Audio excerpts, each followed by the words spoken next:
Kalau congak mengikut sempua, boleh dapat hampir. Tahun lepas, Toyota Vios terjual lebih daripada 30,000 unit menjadikan dia sedan segmen B paling laku di dalam Malaysia.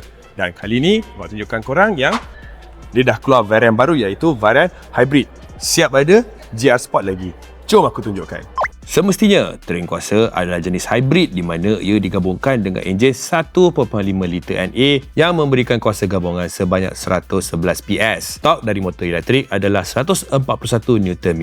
Vios HEV mampu berikan penjimatan bahan api serendah 27.8 km per liter mengikut kitaran NEDC. Kalau congak mengikut sempua, boleh dapat hampir 1000 km untuk satu tangki penuh. Dari segi rupa, tak banyak beza dengan Vios 1.5G. Masih lagi pakai platform DNGA yang sama, tetapi ada beberapa pengukuhan yang dilakukan bagi memastikan impak keselesaan dan keselamatan yang tip-top. Varian GR Sport pun ada untuk mereka yang berjiwa Brian O'Connor yang pencen sebab dah ada family. Styling body kit, rim yang lebih sporty dan juga tuning kepada chassis, suspensi dan steering ada pada varian ini. Tak kisahlah korang pilih yang biasa ataupun yang GR Sport, yang pentingnya ini adalah sebuah sedan yang sangat exciting sebab aku dah pernah bawa yang GR Sport ni dekat Thailand hari tu. Korang boleh tengok balik video yang lepas. So, apa pendapat korang?